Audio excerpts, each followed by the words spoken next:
მოგესალმებით, ეს არის კურიერი 12 საათზე ახალ ამბებს თამთა გაზაშვილი გაგაცნობთ. ევროსაბჭოს საპარლამენტო ასამბლეის მონიტორინგის მისია შეხვედრებს განაგრძობს. საქართველოს საკითხებში თანამოხსენებლები დილიდან ოპოზიციას უსმენენ. ბარიერ გადალახულ პარტიებში აცხადებენ, რომ მისია საქართველოში განვითარებულ მოვლენებს და პოლიტიკური კრიზისის დაძლევის გზებზე ესაუბრებიან. დღეს ოპეისის წარმომადგენლები შეხვდებიან პრემიერ-მინისტრს. მათ უკვე მოусმინეს პარლამენტის თავმჯდომარეს უმრავლესობის წევრებს და სამოქალაქო საზოგადოების წარმომადგენლებს. ვიზიტი რეგულარულია და მისი მიზანია შეაფასოს საქართველოს როგორც ევროსაბჭოს წევრი ქვეყნის ნაკისრი ვალდებულებების შესრულება. მირიან გორგოძე გვერდდება მეტი ინფორმაციით. მირიან, რას აცხადებენ უკვე გამართული შეხვედრის მონაწილეები, რა საკითხებზე ისაუბრეს პარტიებმა? ძირითადი განსახილველი საკითხები, რომელზეც ოპოზიციური პოლიტიკური პარტიების წარმომადგენლები ისაუბრნენ ევროპის საბჭოს საპარლამენტო ასამბლეის წევრებს, არის ცხადია ჩვენს ქვეყანაში, საქართველოში ბოლო პერიოდში განვითარებული პოლიტიკური პროცესები. დღეს დილიდან იმართება შეხვედრები. პირველი შეხვედრა გამართა ევროპის საბჭოს საპარლამენტო ასამბლეის თანამოხსენებლებთან კოალიცია ცვლილებებისათვის წარმომადგენლებმა, ასევე შეხვედრაზე იმყოფებოდა კოალიცია ძლიერი საქართველოსთვის, კონკრეტულად კი პარტია ლელოდან თბილისში ჩამოსულ უცხოელებს შეხვდა სალომე სამადაშვილი და ასევე შეხვედრა გაიმართა კოალიცია ერთიანი ნაციონალური მოძრაობის ხელმძღვანელობასთან.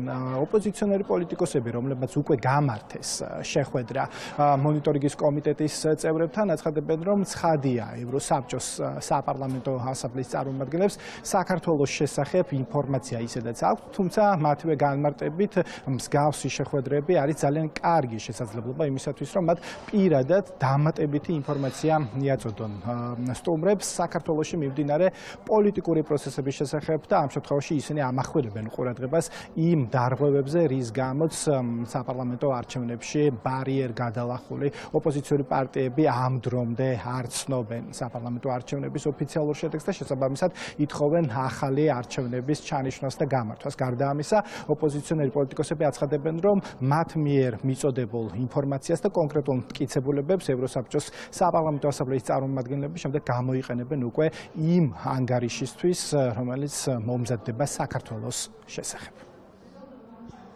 საუბარი იყო დაინტერესებდათ არჩევნების შემდგომ განვითარებული სიტუაცია. საუბარი არ ყოფილა არჩევნთან დაკავშირებით, ან წინასაარჩევნო პერიოდზე, მაგას დაკავშირებით კითხვები არ აქვთ.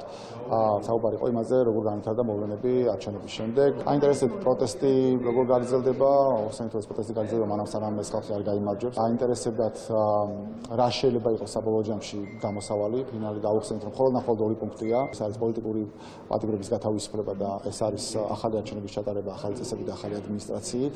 ევროსაბჭოს თანამომხსენებლებმა ჯერ კიდევ საქართველოში ჩამოსვლამდე განაცხადეს, რომ მათი ვიზიტი არ ემსახურება დე-ფაქტო ხელისუფლების ლეგიტიმაციას. დელეგაცია არის აქ იმისთვის, რომ შეაგროვოს მტკიცებულებები იმ რეპრესიების, ადამიანის უფლებათა დარღვევის, რასაც ყოველდღიურად ვხედავთ. სწორედ ამ მიზნით ისინი მათ შორის აპირებენ, რომ შეხვდნენ დაკავებულებს. საქართველოს შესახებ მონიტორინგის კომიტეტის თანამოხსენებლები უკვე მესამე დღეა თბილისში იმყოფებიან და ვიზიტის ფორმატში ისინი ოფიციალურ შეხვედრებს მართავენ. ამ ის განმავლობაში უკვე გაიმართა შეხვედრა არასამთავრობო სექტორის ხელმძღვანელებთან, გუშინ ევროპის საბჭოს საპარლამენტო ასამბლეის წევრები შეხვდნენ უმრავლესობას და ასევე საკანონმდებლო ორგანოში უმასპინძლა პარლამენტის თავმჯდომარემ შალვა პაპუაშვილმა საქართველოს შესახებ თანამოხსენებლებს და ასევე დღეს დაგეგმილია, რომ ევროსაბჭოს საპარლამენტო დელეგაციის წევრები გამართავენ შეხვედრას პრემიერ-მინისტრთან. მართველი გუნდის წარმომადგენლები აცხადებენ, რომ მათთვისაც არის ძალიან ეფექტური შესაძლებლობა თბილისში ჩამოსულ უცხოელ სტუმრებთან და პარტნიორებთან შეხვედრა, რადგან ჰქონდათ კიდევ ერთხელ შესაძლებლობა, რომ მათთვის მიეწოდებინათ ინფორმაცია, ობიექტური და სამართლიანი ინფორმაცია ქვეყანაში განვითარებული პოლიტიკური პროცესების შესახებ, რადგან მართველ გუნდში აცხადებენ, რომ მათი ოპონენტები და ამ შემთხვევაში ისინი ყურადღებას ამახვილებენ ასევე კონკრეტულ არასამთავრობო ორგანიზაციებსაც, დაინტერესებულები არიან, როგორც ქართული ოცნების ლიდერები აცხადებენ, რომ უცხოელებს მათ მიაწოდონ არასამართლიანი და არაობიექტური ინფორმაცია ქვეყანაში მიმდინარე პროცესებთან დაკავშირებით.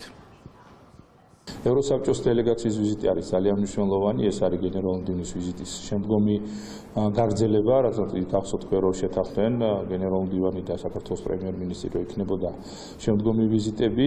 მნიშვნელოვანია ვიზიტი იმ თვალსაზრისით, რომ ისინი ხვდებიან არა მხოლოდ ხელისუფლებას, ხელისუფლების სხვადასხვა შტოებს, იცით შეხვედრა იყო პარლამენტში, შეხვედრა იყო შინაგან საქმეთა სამინისტროში, არა ხვდებიან ოპოზიციასაც, სავარაუდოდ სამოქალაქო სექტორთანაც იქნება შეხვედრები და შემოჯამებელი შეხვედრა იქნება საქართველოს პრემიერ-მინისტრთან. მათ ექნებათ საშუალება მიიღონ ყველა ობიექტური ინფორმაცია, მათ შორის ყველა ჩართული მხარიდან და ოპოზიციისგან განსხვავებით, რა თქმა უნდა, პარლამენტმა შინაგან საქმეთა სამინისტროს და პრემიერთანაც ამ თემებზე იქნება საუბარი, მივაწოდეთ სრული, დაზუსტებული ის ინფორმაცია, რომელიც არის უტყუარი, რომელიც არის სიმართლე, განსხვავებით იმ ინფორმაციისა, რომელსაც მათ მიაწვდიან ან მიაწოდეს მანამდე ოპოზიციამ და სამოქალაქო სექტორმა. ვიზიტის ფორმაში ასევე დაგეგმილია კიდევ ერთი შეხვედრა ევროპის საბჭოს საპარლამენტო ასამბლეის მონიტორინგის კომიტეტის წევრები გეგმავენ საპროტესტო აქციების დროს დაკავებულ რამდენიმე პირთან შეხვედრას და გასაუბრებას. მადლობა მირიან გორგოძე საუბრობდა პირდაპირ ეთერში. ევროპის საბჭოს საპარლამენტო ასამბლეის წარმომადგენლები ესაუბრდნენ შინაგან საქმეთა მინისტრს. შეხვედრას ვახტანგ გომელაურთან ერთად ესწრებოდნენ მინისტრის მოადგილეები.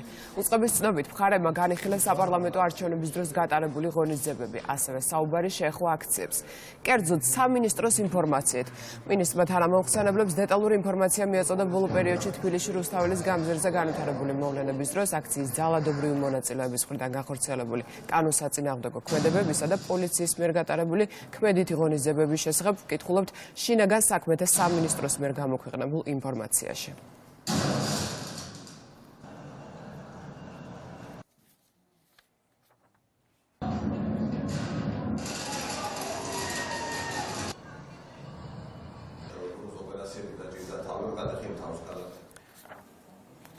მაკაბოჭორიშვილის ოფიციალური ვიზიტი აზერბაიჯანში. საგარეო საქმეთა მინისტრი უკვე ბაქოშია. დიპლომატიური უწყების ცნობით, შეხვედრა რამდენიმე საათში გაიმართება კოლეგასთან, როგორც პირისპირ, ასევე გაფართოებულ ფორმატში. ამის შემდეგ ორი ქვეყნის საგარეო საქმეთა მინისტრები ერთობლივ პრესკონფერენციაზე განცხადებებს გააკეთებენ. აზერბაიჯანი სტრატეგიული მეგობარი ქვეყანა არის საქართველოსთვის. დინამიურად ვითარდება ჩვენ ქვეყნებს შორის ურთიერთობები. მნიშვნელოვანი არის წლის დასაწყისშივე იმართება პირველი ოფიციალური ვიზიტი საქართველოს საგარეო საქმეთა მინისტრის ქალბატონი მაკაბოჭორიშვილის ქალაქ ბაქოში. დაგეგმილი არის მთელი რიგი შეხვედრები, მათ შორის პირველ რიგში აზერბაიჯანის საგარეო საქმეთა მინისტრთან. განხილული იქნება ორმხრივი ურთიერთობების მთელი სპექტრი საკითხების, როგორც პოლიტიკურ ჭრილში, ასევე სავაჭრო-ეკონომიკური მიმართულებით, კულტურულ-ჰუმანიტარული საკითხები. ფიქრობ, აღნიშნული შეხვედრები ხელს შეუწყობს ქვეყნებს შორის ურთიერთობების გაღვივებას, გაძლიერებას და გადაიყვანს, რა თქმა უნდა, ახალ ეტაპზე. მეორე დღეა პოლიტიკური დისკუსიის საგანია. პროკურატურის ინფორმაცია დასკვნა ადასტურებს, რომ არჩევნების გაყალბების შესახებ ოპოზიციას არანაირი მტკიცებულება არ აქვს და ვერც ექნებოდა ასეთია ქართული ოცნების პოზიცია შუალედურ ანგარიშზე, რომელიც სწორედ საარჩევნო მანიპულაციის შესაძლო ფაქტების გამოძიებას ეხება. პროკურატურას უნდობლობას უცხადებს ოპოზიციას, სადაც მიაჩნიათ, რომ საკუთარი ბრალდებების გასამყარებლად საჯაროდ ხელმისაწვდომი მტკიცებულებებიც საკმარისი იყო. უწყებამ გამოძიების შედეგები გუშინ გამოაქვეყნა. პროკურატურის ცნობით დაადგინეს, რომ ვერიფიკაციის აპარატით ერთი და იგივე პირის მიერ სხვადასხვა საარჩევნო უბანზე ხმის მიცემა შეუძლებელია. ლელა ჯავახიშვილი გაგვაცნობს შუალედურ ანგარიშზე პოლიტიკურ შეფასებებს. ოპოზიცია ამბობს, რომ მათ ობიექტური დასკვნის მოლოდინი პროკურატურის გამოძიების მხრიდან არც ქონიათ. ამბობენ, რომ სწორედ ამიტომ ვითხოვდნენ თავის დროზე საერთაშორისო გამოძიებას. ხელისუფლების ოპონენტები ისევ ახალი არჩევნების ჩატარების აუცილებლობაზე საუბრობენ და აცხადებენ, რომ ამ მოთხოვნას პროკურატურის შუალედური დასკვნა დღის წესრიგიდან არ ხსნის. პროკურატურის გადასაწყვეტი ნამდვილად არ არის ქვეყანაში იქნება თუ არ იქნება ახალი არჩევნები. ეს არის გადაწყვეტილება, რომელიც მიიღო ქართულმა ხალხმა და ეს გადაწყვეტილება მაინც აღსრულდება. უბრალოდ აქ საუბარია ვადებზე და ჩვენი სურვილი, მოთხოვნა და ბრძოლის ნაწილია ის, რომ რაც შეიძლება შემჭიდროვებულ ვადებში ჩატარდეს ახალი არჩევნები. ჩვენ არანაირი მოლოდინის ხადია, რომ არ გვქონია პროკურატურისგან, რომ რაიმე სხვადასხვას გააკეთებდა, ამიტომ არის, რომ ჩვენ იმ თავითვე მოვითხოვეთ საერთაშორისო გამოძიება, თუმცა შემიძლია გითხრათ, რომ დღეს უკვე იმდენი დრო გავიდა არჩევნებიდან, რომ ეს ხელისუფლება, რომელსაც ხელთა აქვს ყველა ბერკეტი, რომ გაანადგუროს მათ შორის საკუთარი დანაშაულის კვალი, ამ მიმართულებით ცხადია, რომ მუშაობს ძალიან აქტიურად და იმუშავა. ერთადერთი, რაც დღეს არის მოლოდინი ამ ხელისუფლებასთან მიმართებაში, ეს არის ახალი არჩევნების ჩანიშვნა. ქართული ოცნებისთვის გაუგებარია, რის საფუძველზე ითხოვს ოპოზიცია ახალ არჩევნებს, მით უფრო ახლა, როდესაც პროკურატურამ შუალედური ანგარიში გამოაქვეყნა მმართველ პარტიაში, ამბობენ იმასაც, რომ ოპოზიციას მტკიცებულებები ვერ ექნებოდა არჩევნების გაყალბებასთან დაკავშირებით, რადგან ის ბუნებაში არ არსებობს და სწორედ ამას უკავშირებენ იმასაც, რომ ოპოზიციის ნაწილმა გამოძიებასთან არ ითანამშრომლა.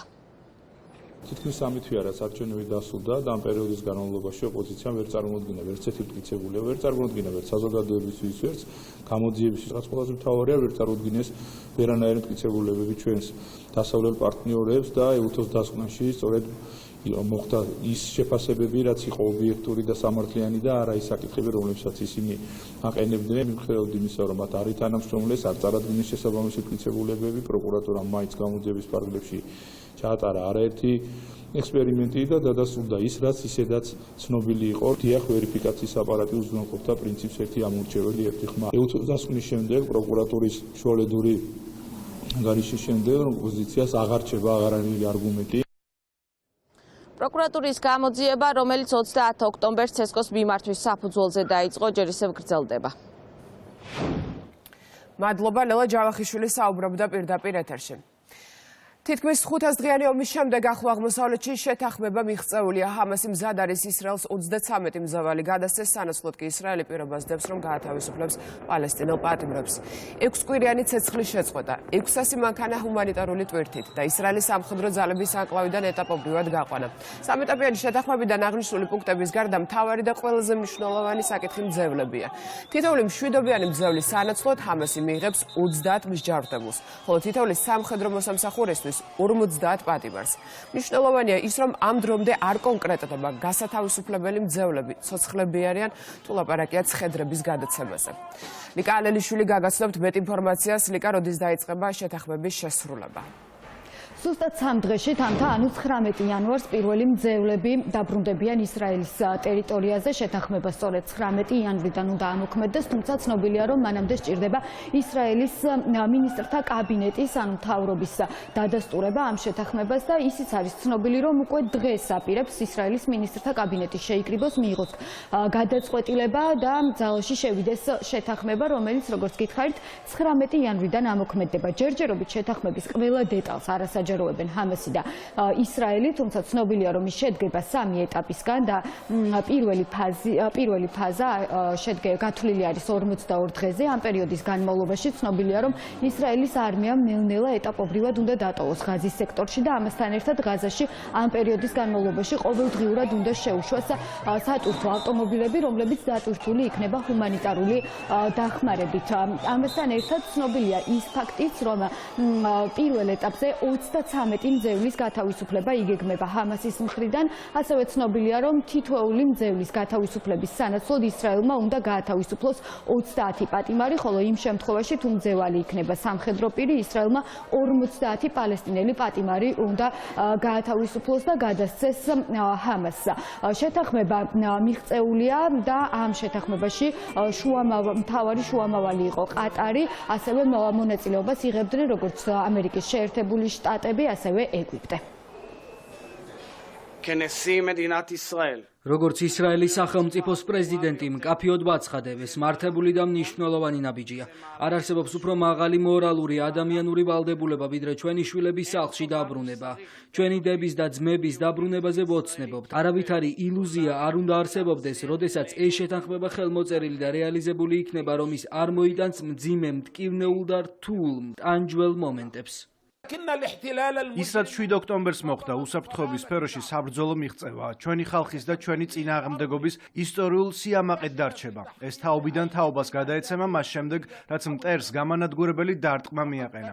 ჩვენი ხალხი აღიდგენს საკუთარ ყველა უფლებას, თუ ღმერთის ნება იქნება. ეს ოკუპაცია მალე ჩვენს მიწას დატოვებს. დღეს შეთანხმების მიღწევის და აგრესიული ომის დასრულების გამოცხადებით, ჩვენ მადლიერების სიტყვებით ვიხსენიებთ, ვინც რთულ დროს ჩვენს ხალხთან ერთად იყო. ორივე მხარის და მოლაპარაკებების მონაწილეების დადასტურებით ამ შეთანხმების გარშემო სამუშაოები მიმდინარეობს, რათა უმოკლეს დროში მოლაპარაკებების პროცედურები დავასრულოთ. შეთანხმების რეალიზაცია კვირას 19 იანვარს დაიწყება. რეალიზების ზუსტი ვადები უფრო მოგვიანებით იქნება განსაზღვრული. შეთანხმების პირველი ეტაპი 42 დღის განმავლობაში გაგრძელდება. მოიცავს ცეცხლის შეწყვეტას, ისრაელის ჯარის ღაზას სამხრეთ ნაწილში დასახლებული პუნქტებიდან გაყვანას, ტყვეების გაცვლა შესაბამისი დადგენილი მექანიზმის მიხედვით, დაღუპულთა ცხედრების გაცვლას და დევნილების საკუთარ საცხოვრებელ ადგილას დაბრუნებას. ჰამასსა და ისრაელს შორის საბოლოოდ მიღწეულ შეთანხმებას გამოხმაურებები მოჰყვა, რა თქმა უნდა, მსოფლიო ლიდერების მხრიდან. შეთანხმების მიღწევიდან მალევე დონალდ ტრამპმა სოციალურ ქსელში განცხადება გამოაქვეყნა და ტრამპმა ამერიკის არჩეულმა პრეზიდენტმა დაწერა, რომ მათ აქვთ შეთანხმება ახლო აღმოსავლეთში და რაც მთავარია, მძევლები მალე გათავისუფლდებიან. განცხადება გააკეთა ამერიკის ჯერ კიდევ მოქმედმა პრეზიდენტმა ჯო ბაიდენმაც, რომელიც ბოლო დღეებს ითვლის ოვალურ კაბინეტში და მან თქვა, რომ ამ შეთანხმების მიღწევაში დიდი როლი სწორედ მან ითამაშა და არა დონალდ ტრამპმა, ამერიკის არჩეულმა პრეზიდენტმა ჯო ბაიდენმა თქვა ისიც, რომ მოლაპარაკებების პროცესი იყო საკმაოდ რთული, თუმცა ამერიკის მოქმედი პრეზიდენტი აცხადებს, რომ მთავარია ის შეთანხმება, რომელიც საბოლოოდ მიაღწიეს ისრაელმა და ჰამასმა და რომ მძევლები გათავისუფლდებიან. განცხადება გააკეთა გაეროს გენერალურმა მდივანმაც ანტონ გუტიერეშმა მადლობა გადაუხადა ყატარის პრემიერ-მინისტრს, ასევე ეგვიპტის მთავრობასა და ამერიკის შეერთებულ შტატებს შუამავლობისთვის. ძვირფასო ამერიკელებო, ჩემი ადმინისტრაციის 8 თვიანი უწყვეტი მოლაპარაკებების შემდეგ ისრაელმა და ჰამასმა ცეცხლის შეწყვეტის და მძევლების გათავისუფლების შეთანხმებას მიაღწიეს, რომლის დეტალები საგნობრივად წინა წლის მარტში წარვადგინე. ეს გეგმა შემუშავებული და შეთანხმებული იყო ჩემი გუნდის მიერ და დიდწილად ახალი ადმინისტრაციის პირობებში იქნება რეალიზებული. ამიტომ ჩემს გუნდს დავავალე ახალი ადმინისტრაცია საქმის კურსში ჩააყენონ, იმიტომ რომ ზუსტად ასე უნდა იმუშავონ ამერიკელებმა. ეს არის არა მხოლოდ ჰამასზე უკიდურესი ზეწოლის, ლიბანში ცეცხლის შეწყვეტისა და ირანის დასუსტების შედეგი, არამედ დაუღალავი და შრომატებადი ამერიკული დიპლომატიის შედეგი. მივესალმებით ცეცხლის შეწყვეტის უზრუნველყოფის შეთანხმების მიღწევას და ღაზაში მძევლების გათავისუფლების გამოცხადებას. ჩემს მადლიერებას გამოხატავ შუამავლების, ეგვიპტის, ყატარის და შეერთებული შტატების მიმართ. მოვუწოდებ ყველა მონაწილე მხარეს შეასრულონ ნაკისრი ვალდებულებები და შეთანხმების სრულად რეალიზება უზრუნველყონ. ახლა ჩვენს პრიორიტეტად უნდა იქცეს იმ უდიდესი ტანჯვის შემსუბუქება, რომელიც ამ კონფლიქტმა გამოიწვია. შეთანხმების მიღწევას მთელი ღამის განმავლობაში ზეიმობდნენ როგორც ღაზის სექტორში, ასევე ისრაელშიც, თელ-ავივში ის ადამიანები, რომლებიც ამ პერიოდის განმავლობაში ყოველდღიურად იკრიბებოდნენ და მძევლების გათავისუფლებას საპროტესტო აქციებით მოითხოვდნენ. გუშინ ღამით შეიკრიბნენ, მთელი ღამე თელ-ავივში იყო ზეიმი, ადამიანები აცხადებდნენ, რომ ისინი არიან ბედნიერები იმით, რომ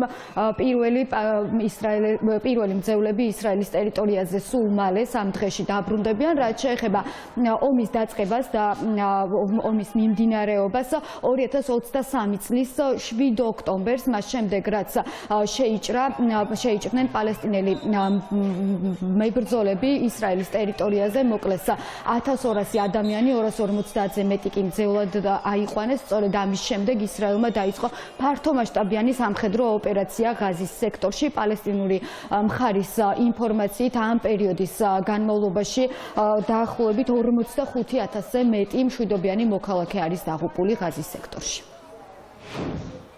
ლიკა ალელიშვილი საუბრობდა პირდაპირ ეთერში. რუსეთის ვორონეჟის ოლქში ნავთობის საცავი იწვის ლისკის რაიონში საწვავის რეზერვუარებს უკრაინული დრონებით იერიშის შემდეგ გაუჩნდა. ცეცხლი ამ დროისთვის დაშაობულების შესახებ ინფორმაცია არ ვრცელდება. აქტიური საომარი მოქმედებები გრძელდება უკრაინის ტერიტორიაზე, საჰაერო განგაში ღამით რამდენიმე ოლქში დრონების საფრთხის გამო ჩაერთო. რუსულმა ძალებმა დნიპროპეტროვსკის ოლქში ნიკოპოლი დაბომბეს, შედეგად დაიღუპა 1 და დაშავდა ასევე 1 ადამიანი, დაზიანდა საცხოვრებელი შენობები. პარალელურად რუსეთმა და უკრაინამ ტყვეები გაცვალეს. ეს არაბთა გაერთიანებული საამიროების შუამავლობით მოხერხდა. ვოლოდიმირ ზელენსკიმ გაწეული დახმარებისთვის პარტნიორს მადლობა გადაუხადა. რუსეთსა და უკრაინას შორის ომი უნდა დასრულდეს და ორივე ქვეყანას მოუწევს დათმობებზე წასვლა. ამის შესახებ მარკო რუბიომ სენატში გამართულ მოსმენაზე განაცხადა. ის ტრამპის ინაუგურაციის შემდეგ შტატების სახელმწიფო მდივნის თანამდებობას დაიკავებს. რუბიომ ნატოს ძალიან მნიშვნელოვანი ალიანსი უწოდა, გაიმეორა ტრამპის პოზიცია, რომ წევრმა ქვეყნებმა მეტი უნდა გადაიხადოს საკუთარი თავდაცვითი შესაძლებლობებისთვის. რუბიოს კითხეს, დაუჭერს თუ არა მხარს საკუთარ კანონპროექტს, რომელიც უკრძალავს პრეზიდენტს ნატოდან გასვლას კონგრესის კენჭისყრის გარეშე. რთულია იმის თქმა, რომ მე არ დავუჭერ მხარს კანონს, რომლის მიღებასაც დავეხმარა, საფულეზე ძალაუფლება კვლავ კონგრესს ეკუთვნის, განაცხადა მარკო რუბიო. ეს ომი უნდა დასრულდეს და მე ვფიქრობ, ეს უნდა იყოს შეერთებული შტატების ოფიციალური პოლიტიკა, რომ ჩვენ გვინდა მისი დასრულება. მნიშვნელოვანია, რომ ყველა იყოს რეალისტი, დათმობებზე წასვლა მოუწევს რუსეთის ფედერაციას, მაგრამ ასევე უკრაინელებს. პრობლემა, რომელსაც უკრაინა ეჩეხება, ის კი არ არის, რომ ფული ეწურებათ, არამედ არის ის, რომ უკრაინელები ეწურებათ. მილიონობით უკრაინელი აღარ ცხოვრობს უკრაინაში და არავინ იცის, რამდენი დაბრუნდება უკან. უკრაინის აღდგენას ათეულობით წლები და ასეულობით მილიარდი დოლარი დასჭირდება. დახმარება რამდენიც საჭიროა და როდემდეც საჭიროა, არ არის რეალისტური და გონივრული პოზიცია. ომი უნდა დასრულდეს. რუსეთზე დაწესებულმა სანქციებმა და მათმა მოხსნამ შესაძლოა ითამაშოს მნიშვნელოვანი როლი რუსეთ-უკრაინის ომის დასრულების მოლაპარაკებებში. უნდა გვახსოვდეს, რომ ხანგრძლივი ცივი ომის ტრიუმფალურად დასრულების შემდეგ ორპარტიულ კონსენსუსს მივაღწიეთ. ეს იყო კონსენსუსი იმის შესახებ, რომ ჩვენ ისტორიის ის ეტაპი დავასრულეთ და მსოფლიოს ყველა ერი დასავლური დემოკრატიის ნაწილი გახდებოდა და რომ საგარეო პოლიტიკა, რომელიც ეროვნულ ინტერესებს ემსახურებოდა, ჩანაცვლებოდა ლიბერალური დღის წესრიგით და ყველა უარს იტყოდა ეროვნულ სუვერენიტეტსა და იდენტობაზე, რათა გამხდარიყო მსოფლიო მოქალაქე. ასეთი მიდგომა და ფიქრი ამის შესახებ არ იყო მხოლოდ ფანტაზია, არამედ იყო სახიფათო ილუზია. 82 წლის ჯო ბაიდენმა ნახევარსაუკუნოვანი პოლიტიკური კარიერა დაასრულა. ბოლო გამოსვლა ოვალური კაბინეტიდან იყო. მან საკუთარი სიტყვა თხოვნით დაიწყო ამერიკელებს გაერთიანებისკენ მოუწოდა. აქვე გააფრთხილა საკუთარი ხალხი, რომ შეერთებულ შტატებში ყალიბდება სიმდიდრის ძალაუფლების და გავლენის ოლიგარქია, რომელიც საფრთხეს უქმნის დემოკრატიას. ბაიდენი ძალაუფლებას ტრამპს ოფიციალურად ორშაბათს გადასცემს. 47-მე პრეზიდენტის ინაუგურაცია 20 იანვარს გაიმართება.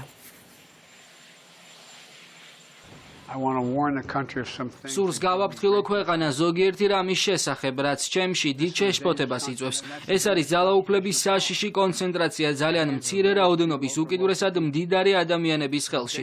დღეს ამერიკაში ყალიბდება უსაზღურო სიმდიდრის, ძალაუფლებისა და გავლენის ოლიგარქია, რომელიც საფრთხეს უქმნის ჩვენს დემოკრატიას, ჩვენს ძირითად უფლებებსა და თავისუფლებებს და ყველასთვის წინსვლის სამართლიან შანსს. ამერიკელები ეფლობიან დეზინფორმაციისა და მცდარი ინფორმაციის ზვავის ქვეშ, რაც ძალაუფლების ბოროტად გამოყენებას უწყობს ხელს. თავისუფალი პრესა ინგრევა, რედაქტორები ქრებიან, სოციალური მედია უარს ამბობს ფაქტების შემოწმებაზე.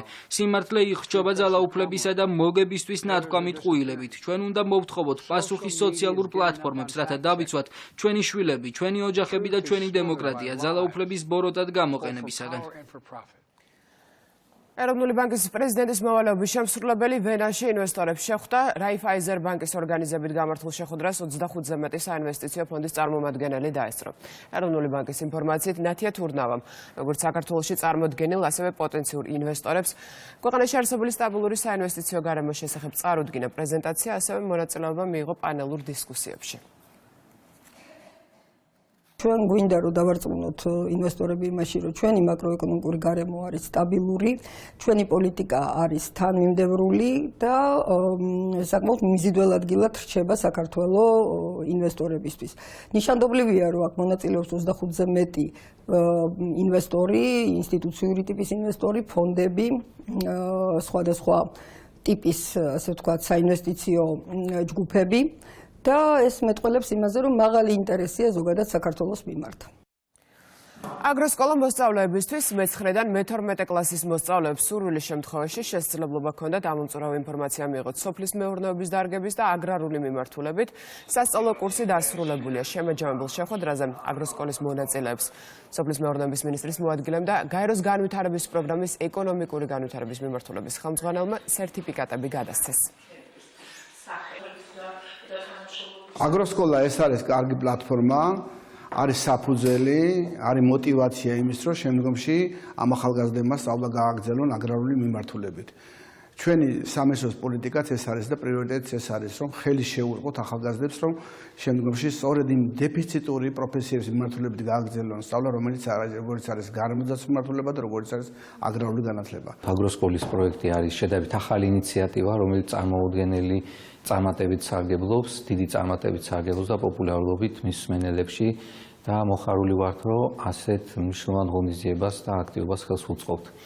ეს არის ის შესაძლებლობა ახალგაზრდებისთვის, რომ მიიღონ ინფორმაცია ესეთი დინამიური სფეროსთვის, როგორც არის სოფლის მეურნეობა, სურსათის წარმოება. რუსთავის ბაგაბაღებში აკადემიკოს შალვა ამონაშვილის ჰუმანური პედაგოგიკის მეთოდოლოგია ინერგება მერის ინფორმაციით უკვე გადაამზადეს 600 აღმზრდელი. მუნიციპალური ორგანოსნობით რეფორმის ფარგლებში ჩატარდა ინკლუზიური განათლების მიმართულებით ტრენინგებიც, ამასთან ნუტრიციოლოგების რეკომენდაციების შესაბამისად შედგა ბავშვთა კვების რაციონი. ბოლო წლების განმავლობაში აქტიურად მუშაობთ იმაზე, რომ პირველ რიგში გავაუმჯობესოთ ინფრასტრუქტურა. დღეს რუსთავში 4 საბავშვო ბაღის სრული სარეაბილიტაციო სამუშაო მიმდინარეობს, რაც პრემიერის უდიდესი მხარდაჭერაა. ასევე ვცდილობთ, რომ საამხსნელო პროცესში დავნერგოთ ისეთი მეთოდოლოგია, როგორიც არის შალვა ამონაშვილის ჰუმანური პედაგოგიკის მიმართულება. ამ კუთხით გადამზადებულია 600 თანამშრომელი, ასევე ძალიან დიდ ყურადღებას უთმობთ სპეცპედაგოგების, ფსიქოლოგების მომზადებას, რომ ინკლუზიური განათლება იყოს კიდევ უფრო ძლიერი ჩვენ საბავშვო ბაღებში. მეოთხე საბავშვო ბაღის რეაბილიტაცია დაასრულეს ბათუმში მელიქიშვილის ქუჩაზე 315 ბავშვისთვის სამხმძელო პროცესი განახლებულ გარემოში გაგრძელდება. პროექტის ღირებულება თითქმის 2,5 მილიონი ლარია. დასრულდა ნომერ მეოთხე ბაღის სრული რეაბილიტაცია, რაც გულისხმობდა როგორც სართულშორისი ფირების ახალ მოწყობას, ასევე კედლების გამაგრებას, სრულად იქნა რეაბილიტირებული როგორც შიდა სივრცე, ასევე ეზო და მნიშვნელოვანია, რომ აღნიშნული ბაღი მოემსახურება 315 ახალგაზრდელს, ამას მიემატება ახალი ინფრასტრუქტურა, კერძოდ უახლოეს პერიოდში აეროპორტის ადმინისტრაციულ ერთეულში ერთი ბაღის მშენებლობა დასრულდება. დასრულდა მელიქიშვილის ქუჩაზე საბავშვო ბაღის სარეაბილიტაციო სამუშაოები. პროექტი ითვალისწინებდა როგორც კონსტრუქციული ნაწილების გამაგრებით სამუშაოებს, ასევე სარემონტო სამუშაოებს. კონსტრუქციული ნაწილში გამაგრდა როგორც საძირკვლის სამუშაოები ჩატარდა, ასევე გამაგრდა სხვადასხვა კონსტრუქციული კვადრები და სართულს შორის გადახურვის ფილები, ასევე ჩატარდა შიდა და გარე სარემონტო სამუშაოები შენობის პროექტის ფარგლებში.